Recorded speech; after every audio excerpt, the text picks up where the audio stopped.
Oke, kita lanjut di bagian 2 nih. Kalau tadi di bagian 1 kita udah bahas tentang target audience, walaupun kita nggak mengupas lebih dalam tentang psikografis tadi di video sebelumnya di target audience, karena itu akan jadi bahan diskusi kita nanti insya Allah hari Jumat. Kita lanjutkan tentang game mekanik. Di sini game mekanik adalah syarat dalam permainan yang biasa disebut aturan main. Nah, jadi kan sebuah game itu kan sebuah sistem yang berisi kumpulan aturan main ya, pasti ada aturan mainnya. Kumpulan aturan main ini disebut sebagai mekanik jika pemain dapat memiliki interaksi yang unik dengan mekanik itu dan dapat berjalan dengan mekanik lainnya. Mekanik dapat berjalan sebagai suatu game dynamic nanti lanjutannya. Nah, game mekanik memiliki orientasi pada bagaimana permainan itu bisa berjalan atau bekerja berdasarkan aturan yang ada. Di sini nanti ada beberapa kelasnya, ada setup, ada victory condition, progression of play, dan lain sebagainya. Lalu contoh dari mekanik itu gimana? Ya, contohnya kalau misalnya pemain menekan tombol lompat gitu ya, karakter gamenya akan melompat.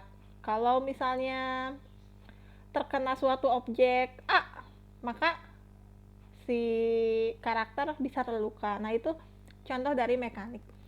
Atau gambarannya kalau di permainan monopoli gimana kalau lewat sebuah kotak properti kita bisa beli kota itu, kita bisa beli hotel di situ kalau misalnya kotanya udah kita miliki ya.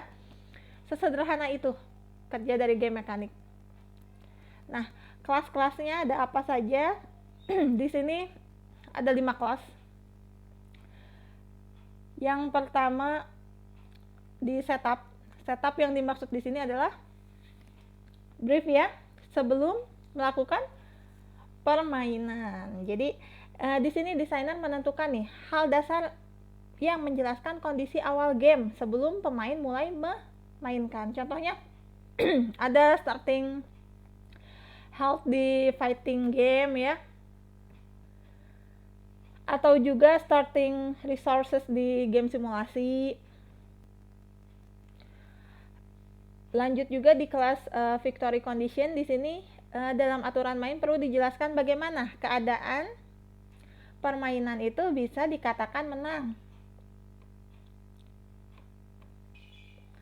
Contoh nih, apakah dia harus mengalahkan bos terakhir dulu baru dia bisa dikatakan menang? Tapi di beberapa game juga ada yang tidak memiliki victory condition, seperti contohnya kalau Endless Run ya, kan ada mekanik achievement, score dan sebagainya. Nah, ini bisa juga sih dikatakan sebagai mekanik dalam kelas victory condition, walaupun tidak harus bertempur dulu sama bos yang paling kuat, paling terakhir. Nah, itu juga bisa dikatakan mekanik dalam kelas victory condition walaupun gamenya itu dalam bentuk endless run ya. Progression of play, tahap teknis dalam sebuah permainan. Jadi mengenai siapa yang jalan pertama, aturan jalannya, kondisi ketika ketemu, berpapasan atau bersamaan. Di sini kelas ini bisa menjadi bagian mekanik yang paling besar, tergantung dari kompleksitas game yang bakal kita buat. Karena di kelas ini mencakup banyak hal, seperti story dalam game, perubahan game state selama dalam permainan, ada leveling, ada eventnya, karakter progressionnya seperti apa di situ, termasuk perpindahan environment di dalam game.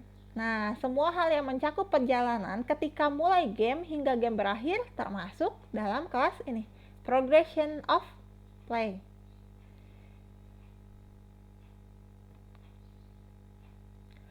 Ada lagi kelas player action. Jadi di aspek ini menjelaskan bahwa ada beberapa permainan yang menggunakan player action. Kondisinya setiap pemain memiliki karakter masing-masing dan dapat memberikan efek masing-masing dalam permainan.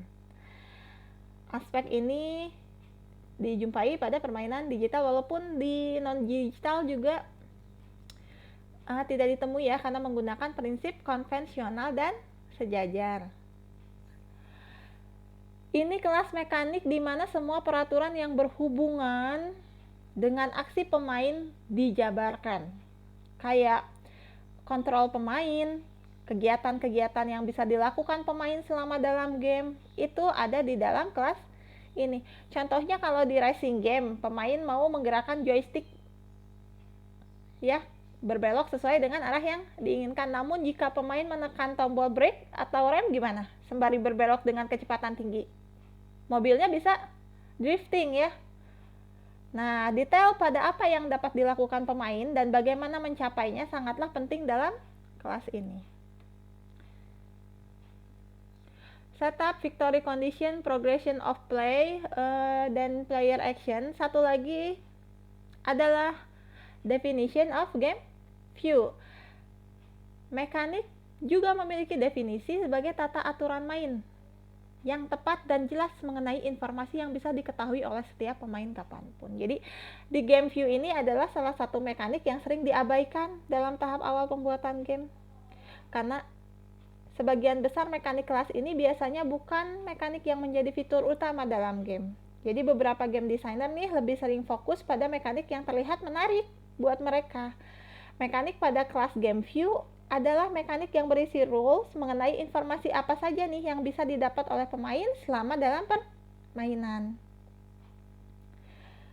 Jadi biasanya di awal permainan, pemain biasanya cuma diberikan sedikit informasi mengenai area sekitar pemain. Namun setelah permainan berlanjut, pemain sedikit demi sedikit dapat informasi lebih mengenai area gitu. Termasuk perubahan UX dalam game juga itu termasuk dalam kelas ini di game view.